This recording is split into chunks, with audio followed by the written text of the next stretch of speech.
Assalamualaikum warahmatullahi wabarakatuh. Saudaraku, masihkah kita hidup di dunia ini 10, 100, 1000 tahun yang akan datang? Berapa lamakah lagi kita tinggal? Lalu, kemanakah kita akan pergi? Saudaraku, Rasulullah SAW, beliau menggambar sebuah kotak persegi 4, lalu menggambar sebuah garis di tengahnya, dan menariknya hingga keluar kotak tersebut. Kemudian beliau menggambar beberapa garis kecil, menempel ke garis tadi, dan kemudian bersabda, ini adalah kotak, ini adalah manusia. Kotak segi 4 ini adalah batas-batas di dalam masa hidupnya, membatasinya dari semua sisi.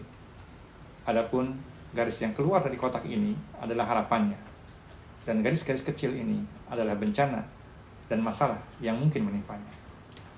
Jika satu luput, maka yang lain datang menghadang. Jika luput, yang ketiga akan datang menghadang. Hadis riwayat Al-Bukhari.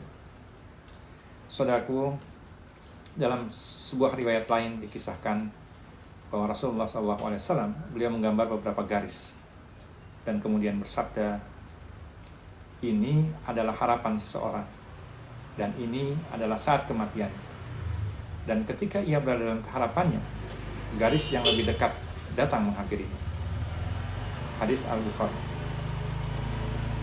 Saudaraku yang dimuliakan Allah Subhanahu wa taala, mati adalah keniscayaan bagi makhluk bernyawa. Kepastian yang tak seorang pun mengingkarinya. Setiap yang berjiwa akan merasakan mati. Dan sesungguhnya akan disempurnakan pahala kalian pada hari kiamat. Barang siapa yang dijauhkan dari neraka dan dimasukkan ke dalam surga, maka ia benar-benar telah beruntung. Dan kehidupan dunia itu tidak lain hanyalah kesenangan yang memperdaya. Mata guru Al-Quran, surat Ali Imran, ayat 185. Allah berfirman, dan setiap umat memiliki batas waktu atau ajal.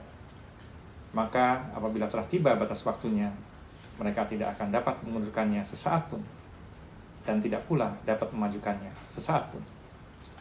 Quran, surat Al-A'raf, ayat 34, surat Yunus, ayat 49. Saudaraku, tidak ada satu umat pun yang dapat mendahului ajalnya, dan tidak pula dapat menundanya. Quran, surat Al-Hijr, ayat 5. Kesulitan hidup, musibah, dan masalah yang datang silih berganti telah membuat kita terlalu sibuk mengingat kematian. Kemilau dunia dengan pernak-pernik dan kesenangannya bahkan lebih sering membuat kita terpedaya. Bermegah-megahan, saling berbangga dengan kemuliaan leluhur, harta, anak keturunan, dan para pembantu telah membuat kita sibuk hingga masuk ke dalam kubur. Sebagaimana disebutkan dalam Al-Quran surat At-Takasur ayat 1 sampai dengan 2. Saudaraku, demikianlah tabiat manusia sebagaimana digambarkan Rasulullah SAW. Beliau bersabda, kalau anak Adam telah memiliki sebuah lembah berisikan emas, niscaya dia akan menginginkan yang lain. Hadis riwayat Al-Bukhari. Saudaraku, sahabat mengira apa yang beliau sampaikan tadi adalah firman Allah Subhanahu wa taala hingga turunnya ayat pertama dari surah Al-Kasur. Pada saat ayat ini turun, sebagaimana diriwayatkan dalam Sahih Al-Bukhari dan Muslim, Rasulullah SAW beliau bersabda, seorang hamba berkata, hartaku, hartaku, padahal ia hanya akan mendapatkan 3 manfaat. 3 manfaat saja dari hartanya. Yang pertama, apa yang dimakan dan telah habis dimakan. Yang kedua, apa yang dipakai dan telah rusak dipakai. Dan yang ketiga, apa yang telah disedekahkan dan apa yang telah habis dibelanjakannya.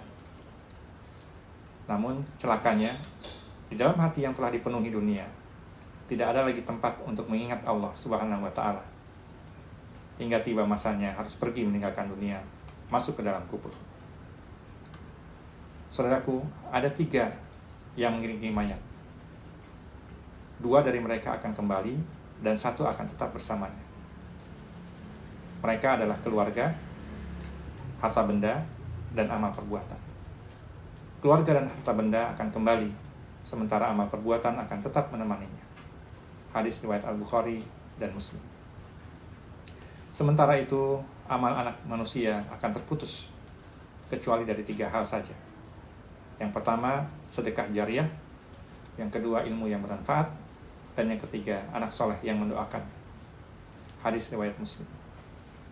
Saudaraku, bagi orang beriman, harta dan anak-anak yang melalaikannya dari mengingat Allah Subhanahu wa Ta'ala hanya akan menyebabkan kerugian dan penyesalan di saat ajal menjemput, di saat jahanam diperlihatkan, sebagaimana dikisahkan atau disebutkan dalam surat Al-Munafikun ayat 9-11 dan surat Al-Fajr ayat 23-24.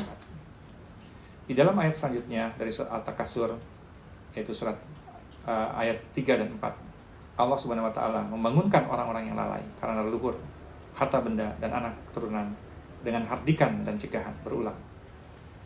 Jangan begitu, kelak kalian akan mengetahui. Dan jangan begitu, kelak kalian akan mengetahui. Saudaraku, menurut Hasan Al-Basri, sebagaimana dikutip dalam tafsir Ibnu Katsir, pengulangan ini merupakan ancaman di atas ancaman, threat after threat. Jangan begitu. Jika kalian mengetahui dengan pengetahuan yang yakin, niscaya kalian akan benar-benar melihat neraka jahannam. Kemudian, sungguh kalian benar-benar akan melihat dengan ainul yakin. Kemudian, kalian pasti akan ditanyai pada hari itu tentang kenikmatan. Al-Quran surat At-Takasur ayat 5-8. Saudaraku, banyak nikmat yang telah kita dapatkan, tak sanggup kita menghitungnya, apalagi membalasnya. Keluarga dan harta seringkali membuat kita lupa. Padahal, kelak pada masanya, semuanya akan dipertanyakan. Jika disyukuri, maka Allah Subhanahu wa Ta'ala akan menambahkannya. Tapi jika diingkari, azab pedih telah menanti. Quran surat Ibrahim ayat 7. Saudaraku, sesungguhnya Allah Subhanahu wa Ta'ala tidak memerlukan syukur dari seorang hamba. Bahkan andaikan kita dan seluruh umat manusia di muka bumi ini mengingkari nikmatnya, maka sungguh Allah Maha Kaya lagi Maha Terpuji. Al-Quran surat Ibrahim ayat 8. Andaikan seluruh manusia dari sejak Nabi Adam alaihissalatu wassalam hingga bayi yang terakhir lahir mengingkarinya, maka tak akan berkurang sedikit pun kerajaan. Namun pertanyaannya adalah, tidak sepantasnyakah kita menjadi seorang hamba yang bersyukur atau abdan syakura? Wallahu a'lam. Assalamualaikum warahmatullahi wabarakatuh.